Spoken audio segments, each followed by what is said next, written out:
Got a big smile on your face, but on 94 minutes, I'm guessing you didn't have the particularly big smile on your face at all, to be honest. It was just sickening, wasn't it, when that goal went in? Because the lads have done ever so well the first half. I thought it was brilliant. We weren't in the lead though, that was a worry because of the chances that we'd had. We should have been in the lead, I think probably 2-3 up. Second half we couldn't keep that tempo up, which I can live with because if you produce the first half like that, you're generally going to be in the lead, and we started to drop a little bit deeper.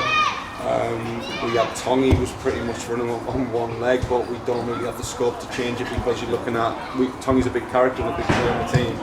We're trying to keep him on. He's huge for us on set pieces, and we just went deeper and deeper. But I thought we held our ground well in terms of defending the box.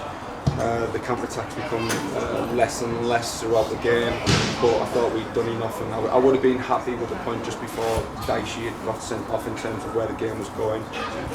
But everything about us was there today, the way we pressed, the way we defended the box, and then the character at the end. Forget about tactics, that's just character and spirit that the lads have created amongst themselves. We really worried for Liam Song when he went down. It looked like he just twisted his knee when he went for that volley in the last minute of the first half. And it was just like Lazarus coming back. I presume you were expecting he was going to be out for a little while. Yeah, well, he's getting some stick off the lads in there because it was a miracle, wasn't it? We would have made the sub if the referee didn't blow for half time. Cyril was ready to come on, so even the half-time team talk was sort of the organisation around the set pieces with Cyril coming on. And then 10 minutes in, I get a knock on the door. He's okay, so I go and see like him. a shining light, he was there, wasn't he? I go and see him. I think you could obviously see it was affecting him second half, but like I said, he's a big character for us and a big part of what we do, so we wanted to keep him on the pitch. He probably had a part in the goal. I think there was 3 or 4 of them that kept the ball alive, and then it's a great finish from Pride. But it was more than we deserved, and I know it's another game that we haven't won, but that feels like a win, and it feels like hopefully a turning point. Because everything today was everything that we are about, and we have lost our way the last 3 or 4 games. Worked hard on it the last week to get back to that, and I was delighted with the whole performance. I was just going to say, what was there? Were you thinking of bringing Cyril on at any time in the second half? Because, like I say, at times he did bypass Liam because he obviously was only on one leg. But then, like I say, he had a hand in the goal, didn't he? But there was times for a 20-minute period where he said there's balls he might have gone for that he didn't in the end, and it kind of affected us a little bit.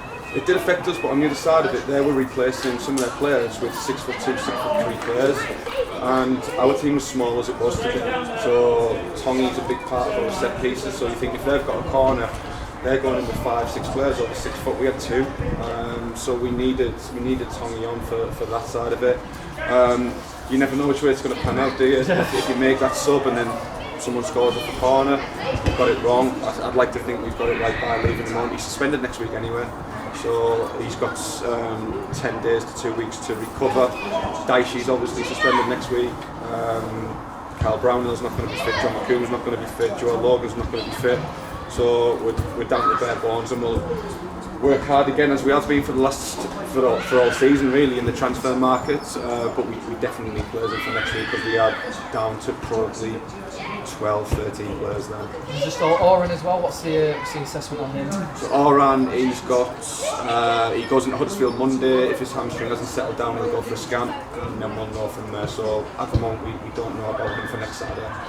Has Daishi spoken to you about the red card? We saw the first chance, it was right in front of us, and we actually don't think it's touched him. Well, they both won, and he won the ball and he didn't touch him either, which obviously leaves him open then to the second, doesn't it?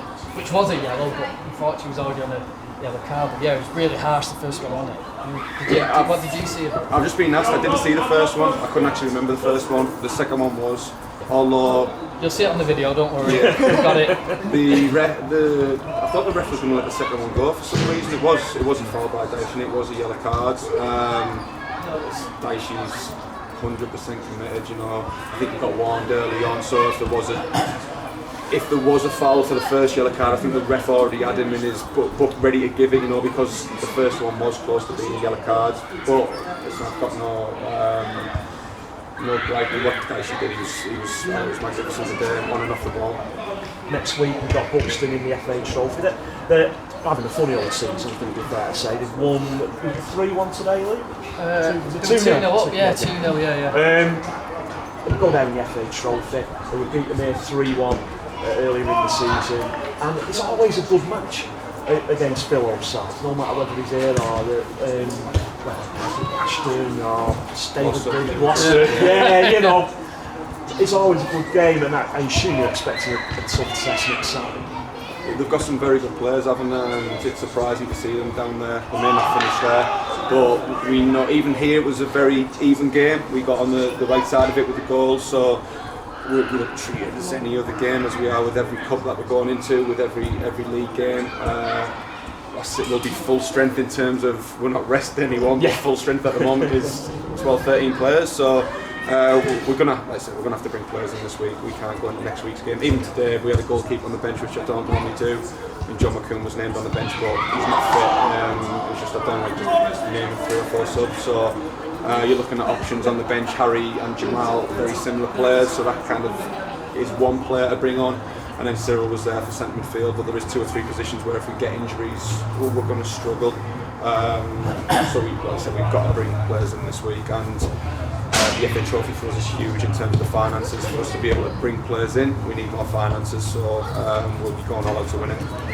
I was just going to say about Jack McConville, I mean, he's only played 3 or 4 times with the first team, but always impresses whenever I see him. He plays like an experienced centre half. He's not when he dives in. He almost lets the winger say, well, you do what you can and I'll stop you.